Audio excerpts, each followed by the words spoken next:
All right, let me talk a little about Talmud, Kabbalah, connection to technology. And this is the area where I'm only now studying. I'm very new at this. But I thought I will mention it. But I'm surprised how technology that you see is connected to Kabbalah. And you know we have the 5G coming, the 5G, 6G, and all that. You know, in a few years, they're going to really throw away all of our biology books that the children studied in biology classes, because we're going to have a new biology, transbiology. Now, why is that? That's because they're changing human species right now. Right now, you are going through transformation. I am. When I say you, I mean I as well. We are going through transformation. There is 3 types of cells, archaic, eukaryotic, prokaryotic, and we are not supposed to have them all in us, but we do now. And we have some foreign DNA now in us, and we have strands that they just don't know what to do with and where they come from. Transbiology studies all of this. Where is it coming from? They are literally changing our species right now. We are no longer what we were 100 years ago. People 100 years ago and us now are 2 different things. And then, of course, the future generations, it comes to a point, you know, there is a curve. Things are changing, changing, changing, and then it comes to a point where it suddenly will shoot up, and then changes will come just like this. So they are changing us. And when I found out it's actually connected to Kabbalah, I was, wow. I mean, and I'm not good at this yet because I'm at the beginning of it, but maybe you can look into it. Yana, is the CRISPR part of this? The CRISPR, where they're going in and splicing DNA? Yeah, they are actually, and you know, the new medicine is going to be this new cure for cancer. And all of these things, they're going to eradicate cancer. That's going to be the new thing. That's going to be all changing our DNA. Yep. And I don't know if this is good, because people say it's going to be good because there will be no more cancer, eradicated forever. That's because you won't be Homo sapiens no more. There is a cure for cancer. They just won't give it to you. Right. You understand? It's You won't be able to cure yourself. yeah. Now, I'm telling you, I'm not good at this yet. Okay, I'm in the middle of interviewing people and in the middle of studying this. What I want to point out is connection to Kabbalah. This is a site, cityofluz.com. David Bakst, he's a Kabbalist, leading Kabbalist, okay? Joel David Bakst, teaching rabbi and scholar of Talmud and Kabbalah, who while living in Jerusalem for 20 years, studied and taught in Orthodox yeshivas. Concurrent with his traditional yeshiva training, Joel had to take a deep interest in Torah's interface with world religions and Noahide movement. He has done extensive research into Talmud, Midrashic, and medieval rabbinical sources concerning Noahites, Christianity, and 70 nations. Now, the messianic role of science and technology, this is out of his website. And then I have a book here, guys, that it's very difficult to read. Like, wow, talk about difficult. But it's the Josephic Messiah, Leviathan, Metatron, and a Sacred Serpent. And my husband will tell you more about it, but the God of Kabbalah, the God of Talmud, is not God of Israel. It is a sacred serpent. Okay? And here, Mr. Pigeon, right here, my brother, he knows a lot about it. You see, I love the Jewish people, and I want them out of that system. They're victims to this. Okay, and we want them out where in the light of Yeshua. You know, they have this belief that secret serpent at the end, they're going to have a Eucharist with him. Yeah, they're going to eat his flesh, and the skin of a snake will be over Jerusalem as a light. That's the teaching of Kabbalah. The soul of Talmud is Kabbalah and Zohar.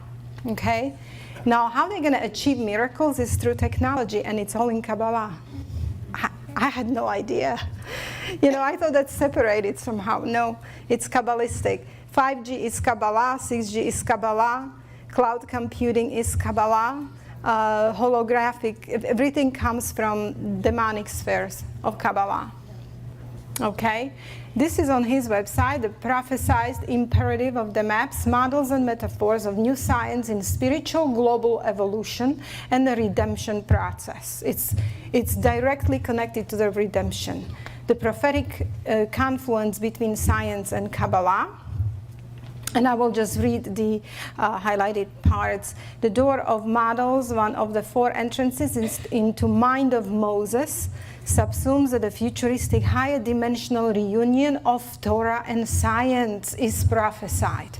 Reunion of Torah and science, which means cosmically mandated and vitally necessary for imminent global paradigm shift to ensue.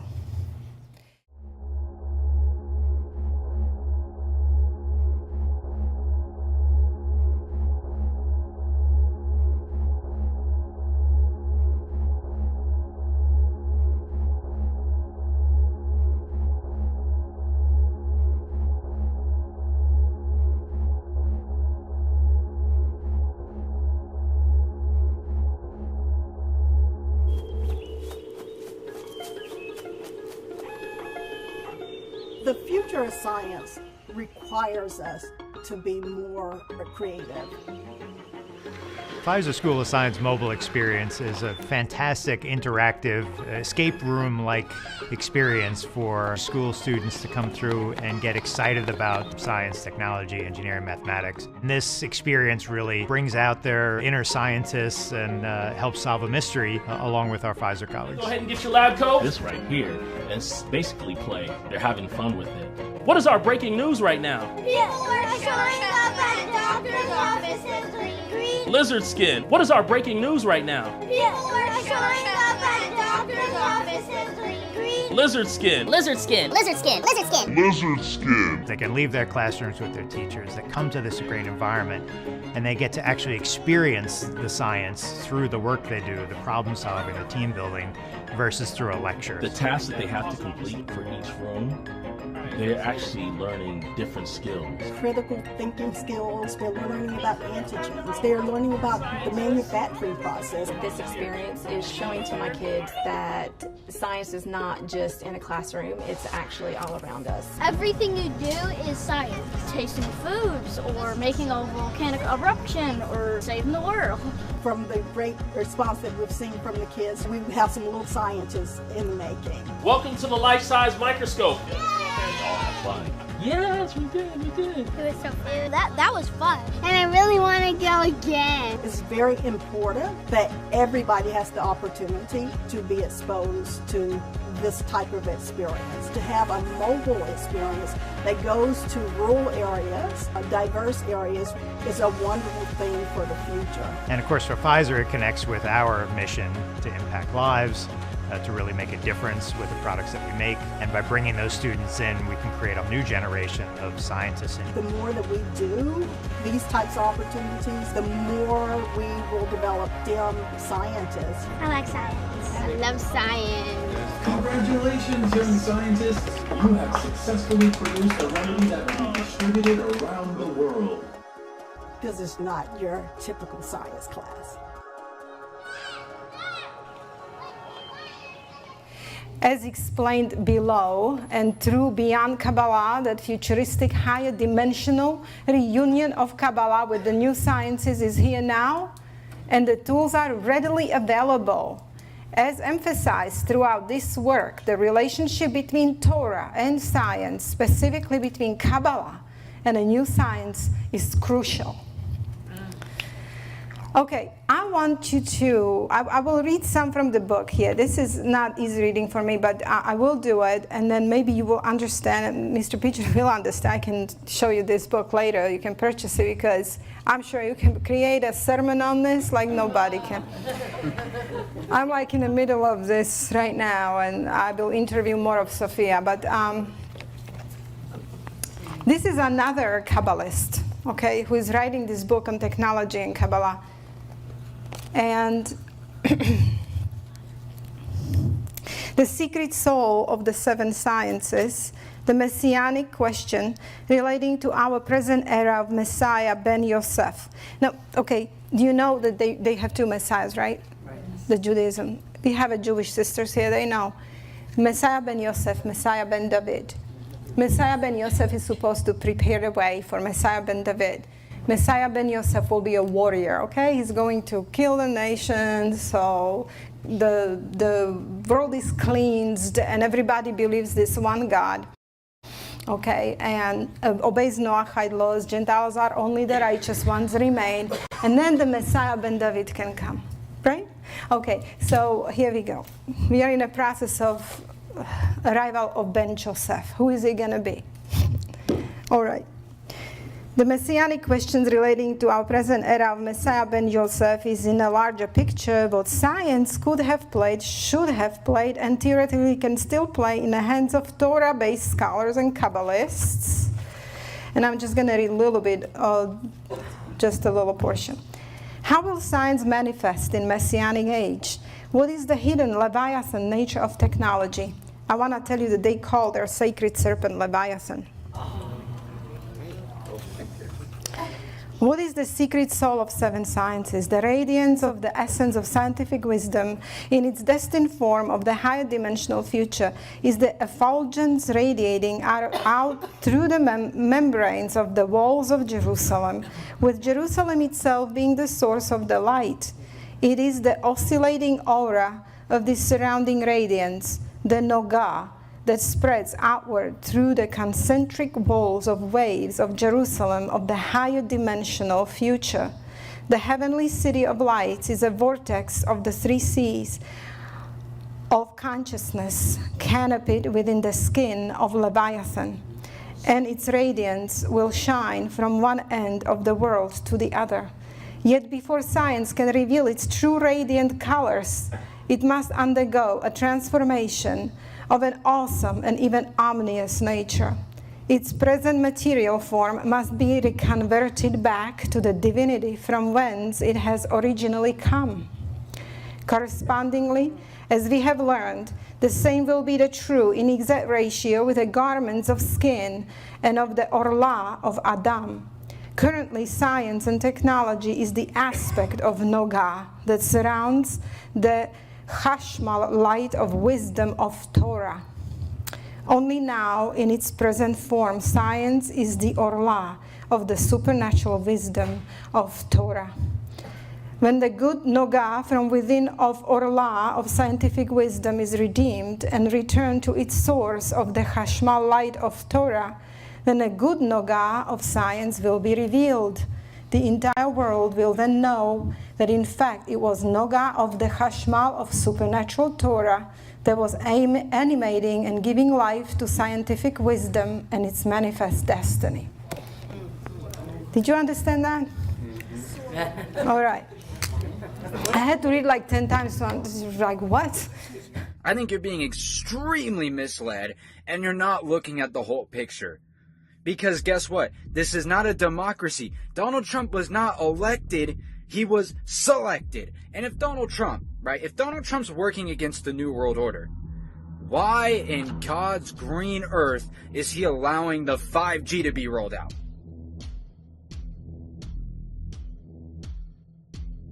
American companies must lead the world in cellular technology. 5G networks must be secure, they must be strong. They have to be guarded from the enemy. We do have enemies out there, and they will be. They must also cover every community, and they must be deployed as soon as possible. Basically, they are admitting that science is it's a part of Kabbalah, that it's a good thing, and it's a part of Torah, that it's bringing us to higher dimension of light. You understand? So I don't know how our bodies can survive this. So they are changing us and our children through vaccines and through nanotechnology. I gave you these little cards, okay? They're changing our species. So those who survive, it's like the fittest survive, you know, in evolution. Theory of evolution, the fittest survive. So I guess the fittest, the ones that can survive, will survive. I don't know how. So the few left won't be Homo sapiens anymore. But I'll tell you, Jesus, when he said that no flesh would be saved unless he came, the word flesh, Homo sapiens. No human would be saved unless he came. Do you understand? Because they are changing us from within, from inside out, our species. And now I'm reading, it's all connected to their Kabbalah, to their future, to their Leviathan. Supposedly their skin will be spread out over Jerusalem that will give the light. I mean, this is not an easy study. I need to understand. I just wanted to make you aware of what's happening. Okay? And it's not a chance that this technology comes from Israel. And what I mean Israel, I mean this grip the power who invaded the Holy Land. Do you understand our land is invaded? Yes. By bad power? Yes. Now, if I say Obama was an awfully horrible president, I hate him, he did this wrong and this wrong and satanic, am I anti-American? No. No, I love Americans. I love the country of America, right? And I want it saved, and I want away with him, with Obama, right? So it's the same thing with Israel. I love Israel. I love Jewish people. I love the Holy Land and what it stands for. But I hate what gripped it. I hate who is in charge. And I want my people free. Now, I wanted to show you also the book called The Divine Code by Rabbi Moshe Weiner. Here he wrote all the laws for Noahites. And here it is, what is idolatry and capital punishment and everything. Now, one of the things that, okay, there are 7 laws of Noah for Noahites. But there is sub-laws. You understand? They're going to regulate, they want to regulate like they regulate the details of their people. Which shoe you're going to put first when you wake up? I don't know. There are details that they regulate, you know. They want to regulate our life as well. So here it is. 7 laws of Noah, not 7 laws. There is about 620 sub-laws. And this is allowed, this is not allowed, this is allowed, this is not allowed. This is, I mean, it's just funny to me, really. But this is what, it's on Noah.com. This is, he's like, ooh, you should see like how much worshipped he is, this rabbi, for what he put together. And they're still together, putting together how they're going to govern non-Jews, okay? So this is very interesting because it's a source for me to see what my enemy is about. Before you continue talking, you're going to go to jail. Because the police here, 99% conviction rate. Shut up. We don't do anything illegal. You cannot take us to jail. If you are not involved, please go. Shalom, my friend. We bless you. You're in my country. You come to the United States, you can say whatever you want to say. That is a free world, yes? You're not in the United States. You're in Israel. I understand. You cannot say whatever you want to say here. Yes, you can. It's legal. It is legal to preach about Yeshua. We preach at Damascus Gate. The police said it's okay. We preach at Jaffa Gate. The police say it's okay. Please stop. I respect you. Respect me. He doesn't have to respect you. Huh? He doesn't have to respect you. That is the right thing. Are you Jewish? Do you want to honor God? That is the godly thing to do. We respect one another. The godly thing to do is to kill you. The godly thing is to kill me. That's right. Yes? That's what the Torah says. The Torah says to kill us. The Torah says that people who worship idols such as yourself, when there is a Sanhedrin, to kill us. Yes. Okay. That's what the Torah says. So we know how the Jewish people feel about Christians, yes? That you discriminate against Christians. Christians are idol worshippers. You discriminate against Christians. The Torah says that Christianity is idol worship. Okay. Did you see what you eat? They eat the Talmud, so they get this opinion, right? They need to be saved out of this. Okay, just like Muslims have to be saved out of their Quran. The reason I didn't talk about Muslims today only because, you know, I had to show you this and what's in our government.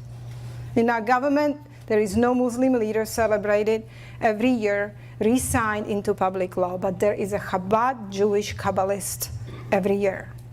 Okay? So this is why. So you know, because a lot of you had no idea, and you saw that when you see a Jewish rabbi, only he's studying the Old Testament. That's all. No, that's not true. You need to know what Talmud is, what Kabbalah is, and especially with this technology where we're going, and AI, and all this transhumanism, you need to understand we are getting into truly end times as never before in history of man. Okay, well, thank you for attention. I think I told you everything I wanted, and we will have a Q&A at the very, very end tonight. So.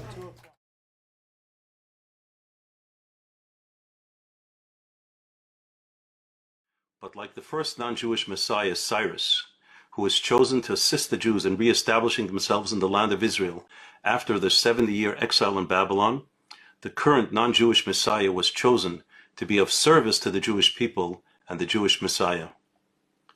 President Trump's right ear was grazed in a symbolic gesture of Exodus 21:6, where the Torah states that a servant who wants to remain with his master needs to have his right ear pierced. Trump was designated as God's servant and anointed one, just like Cyrus the Great almost 2,400 years ago. We have clarified in several videos that the absolute deadline for the redemption is by the end of the Jewish year 5787, which corresponds to October 2nd, 2027, 1,167 days from today. Thus, the redemption will surely occur during Donald Trump's tenure. And I have good reason to believe Donald Trump was chosen to be the one to redeem the sins of Esav through offering his assistance in rebuilding the Holy Temple on the Temple Mount and establishing the Jewish kingdom over all of mankind in Jerusalem. Perhaps it is no accident that the numeric value of Donald Trump in Hebrew is the same as Messiah, son of David, Mashiach ben David, 424.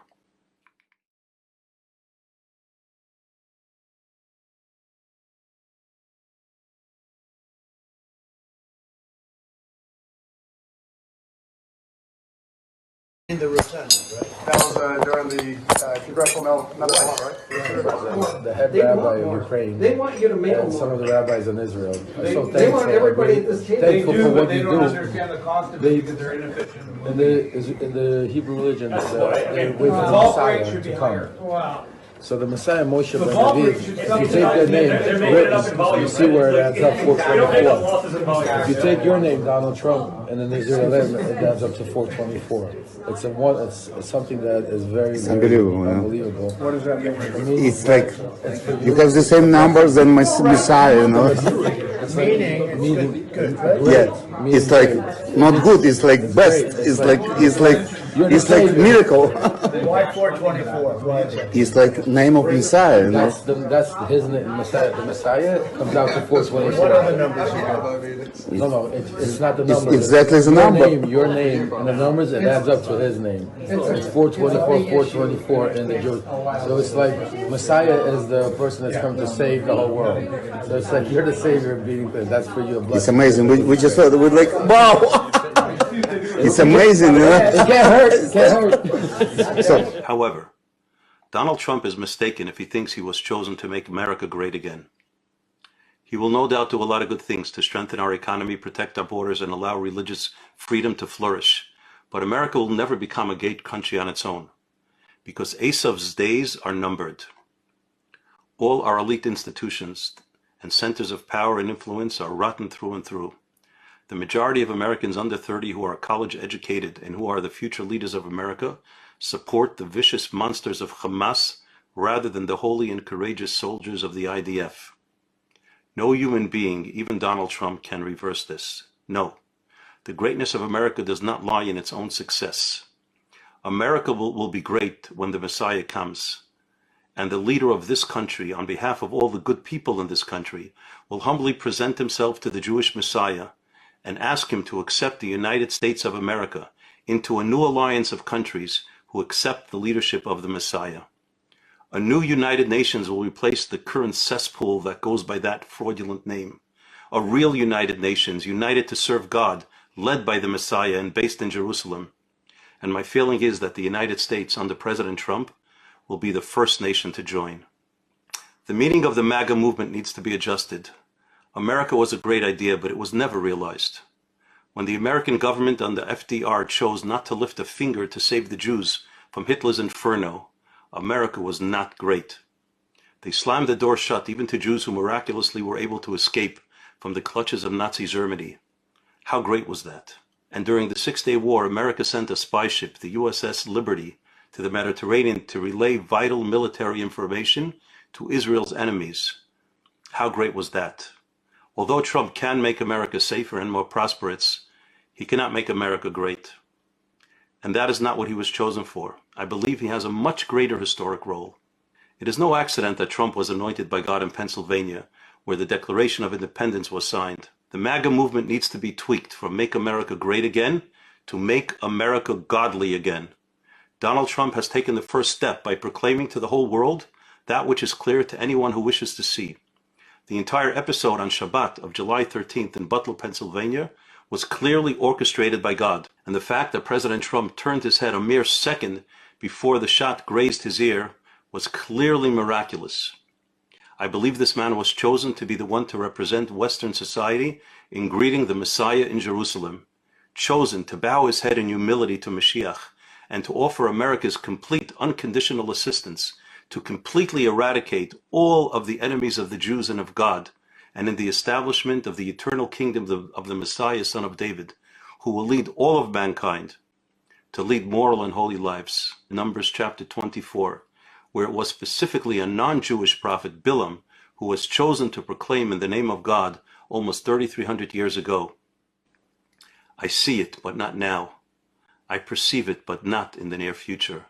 A star shall go forth from Jacob, and a staff shall arise in Israel, crushing their enemies and dominating all of mankind.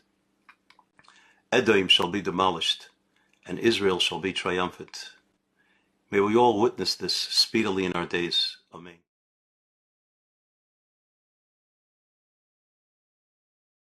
Being built in Israel. Do you believe that at all? I didn't ask you ahead of time, so maybe. Well, yeah, I mean, certainly, and there's a push for that. And did you notice that one of the very first things when Trump was elected, the rabbis in Israel calling on him and Putin to use their international clout to do what? To rebuild the temple. Don't think this can't happen. I think impetus is on our side right now. I think we're moving towards a moment. And the rabbis over there, some of what the mystical rabbis are saying is very, very curious right now. Trump upset victory divinely sent to begin messianic process, say Israeli rabbis. Oddly enough, Trump goes to Israel in 2012, decides not to run for U.S. president, meets with heads of states, comes out of that, you can watch the YouTube on television, and he starts talking to the Jewish people, telling them to vote for Benjamin Netanyahu and the Likud party, which they did, right? I am the chosen one. Pastor Jonas? Yes. Prayer. Let's pray together, may we? Yes.